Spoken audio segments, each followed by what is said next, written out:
Пешна, пештера во која и денес стои бедемот на Крали Марко. Патувања.мк ве води во Порече, каде ќе ги посетиме пештерата Пешна и селото Белица, каде има повеќе етно ресторани. Пештерата Пешна е во близина на градот Македонски Брод и од Скопје е оддалечена 88,5 км, ако патувате преку езерото Козјак, или 153 км доколку патувате преку Кичево. Тука треба да напомениме дека патот преку Козјак работи само во еден правец и во одредени термини, па доколку сте авантурист, ви препорачуваме да патувате преку Козјак, но доколку сакате помирно и релаксирано возење, патувајте преку Кичево. Нашата екипа кон Пешна се упати од Охрид и возевме 94 км, поминувајќи низ прекрасните пејсажи на Дебарца, Кичевско и Порече. Пештерата Пешна се наоѓа на 6 км од Македонски Брод. Според спелеолозите, Пешна е пештера со најголем отвор на Балканот. Висината на отворот изнесува 40 метри, а широчината 56 метри. Должината на пештерата е 124 метри. Во пештерата се гнездат ластовици, а во неа живеат и лилјаци. Од крајниот северен дел на пештерата, по силни дождови и топење на снегот, избива силен вруток, кој во сушните периоди од годината наполно пресушува. Според местното население, водата понира од селото Крапа, кој се наоѓа на повисока надморска височина, а која формирана околу езерца и водопади во најголемиот пештерски систем кај нас, за кој се претпоставува дека е долг дури 10 км.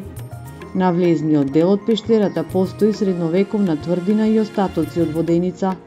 Остатоците од тврдината во пештерата се доведуваат во врска со местноста Девини кули, која се гледа од натрешноста на пештерата.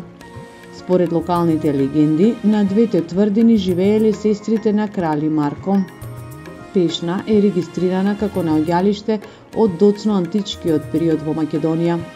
Интересно е да напомениме дека при нашата посета на пештерата забележавме дека од горните делови се откорнала поголема карпа, а на некои места имаше паднати помали камења, што може да представува опасност и посетителите треба да бидат внимателни. Во близина на пештерата е подигната мала црква посветена на Архангел Михаил. Просторот околу црквата е уреден и чист, а поставени се и маси и клупи за седење, па местото се користи како излетиште. Од Пешна патувањето го продолживме кон Белица. Пределите низ Порече се навистина прекрасни. Патот поминува низ течението на реката Треска, а низ целата долина се пружа гледка на зелени ридови прекриени со шума или трева. Белица е село кое последниве години е угостителски центар на Порече. Во селото има неколку рибни ресторани и рибници каде се чува речна риба, која потоа се нуди на посетителите. Ние го посетивме ресторанот Чифлик, кој има сопствени рибник, од кој се прават специјалитети од риба.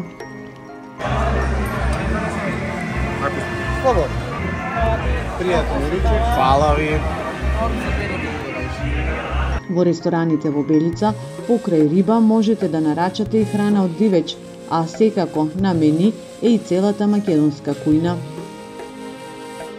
По прекрасното патешествие тргнавме назад кон Охрид и на кратко влеговме во селото Слатина, кој има повеќе импозантни пештери, но за жал во нив влез да туристи се уште не е возможен, пошто тргнавме кон Македонски Брод, од каде заминавме за Охрид.